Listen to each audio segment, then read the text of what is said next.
Assalamualaikum warahmatullahi wabarakatuh. Saya Ivan Ardianto dari kelas MI 2A. Kali ini saya akan menjelaskan tentang retrofit put, di mana sebelumnya saya telah menjelaskan tentang retrofit get dan post. Baik, untuk penambahan pada retrofit kali ini yaitu yang pertama, penambahan pada controller siswa.php. Di sini saya tambahkan function index put untuk mengedit data yang ada di database. Saya menggunakan ID NIM sebagai primary-nya.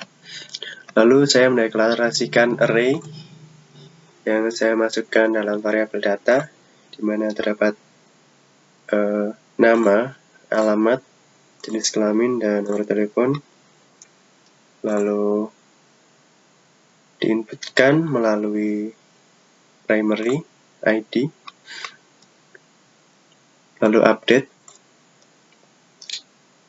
ke database siswa dengan data yang telah dideklarasikan yang ada di atasnya.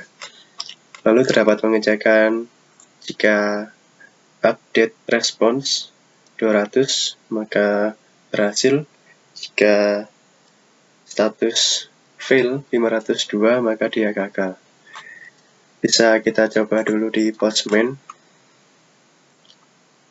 Di sini tinggal pilih put, lalu alamat IP sebagai pengganti localhost /file ci. Lalu selanjutnya penambahan pada Android Studio-nya.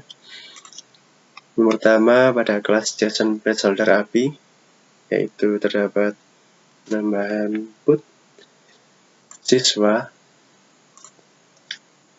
dan call response body. Lalu terdapat penambahan metode edit post yang di dalamnya berisi body sesuai yang ada di Postman. Lalu pemanggilan kelas post sebagai instansiasi. Lalu selanjutnya kelas adapter. Di sini terdapat penambahan folder .button edit, di mana button edit ini adalah pendeklarasian dari button yang ada pada item siswa.xml. Di sini saya tambahkan button edit. Lalu dideklarasikan dulu di view holder yang ada pada baris bagian bawah sendiri. Lalu dideklarasikan di onBind view holder dengan menambahkan set on click listener. Lalu pemanggilan intent ke kelas edit activity.java. Lalu di sini juga saya tambahkan put extra yang nantinya jika diedit menggunakan kelas edit activity, hanya tinggal dipanggil name-nya saja. Lalu selanjutnya layout dari edit activity.xml. Layout ini hampir sama dengan layout tambah activity yang kemarin.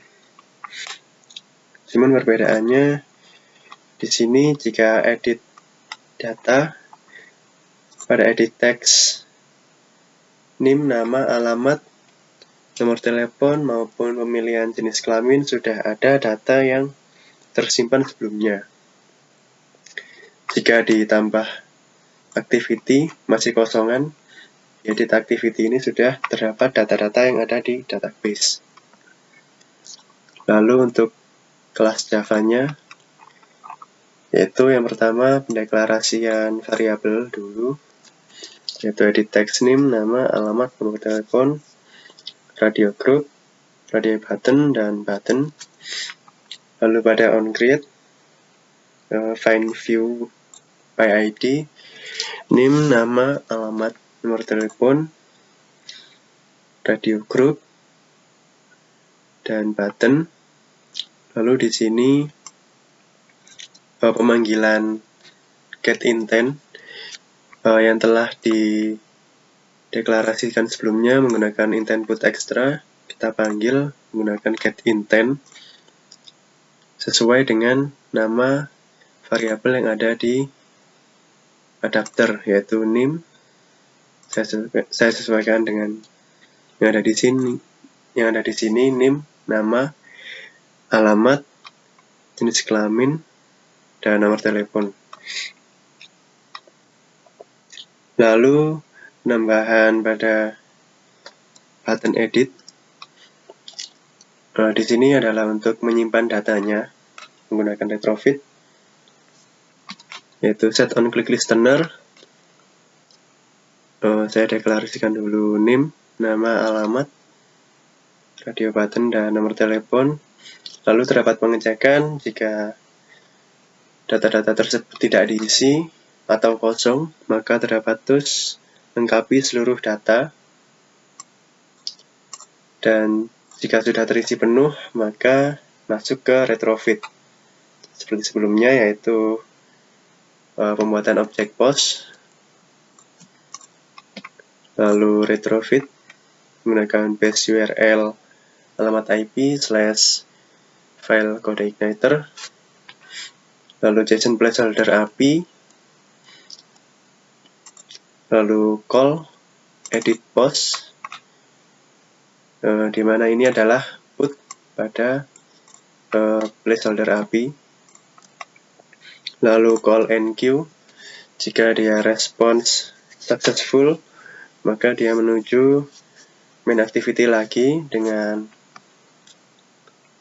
terdapat notifikasi push berhasil mengedit data. Lalu jika gagal, authentication failed. Lalu kita coba aplikasinya.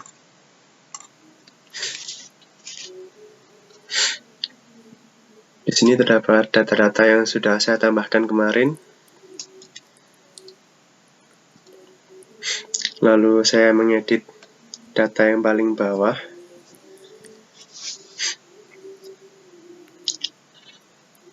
Di sini saya edit namanya, saya tambahkan.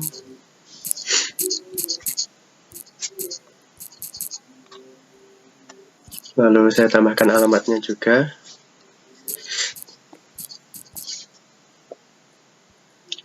Lalu saya simpan, klik tombol edit, dan terdapat notifikasi berhasil mengedit data.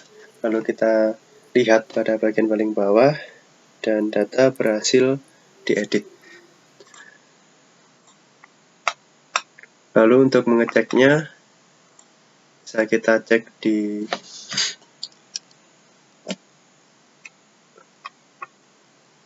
database juga.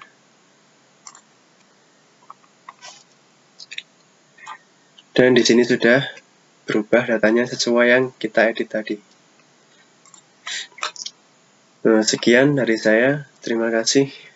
Wassalamualaikum warahmatullahi wabarakatuh.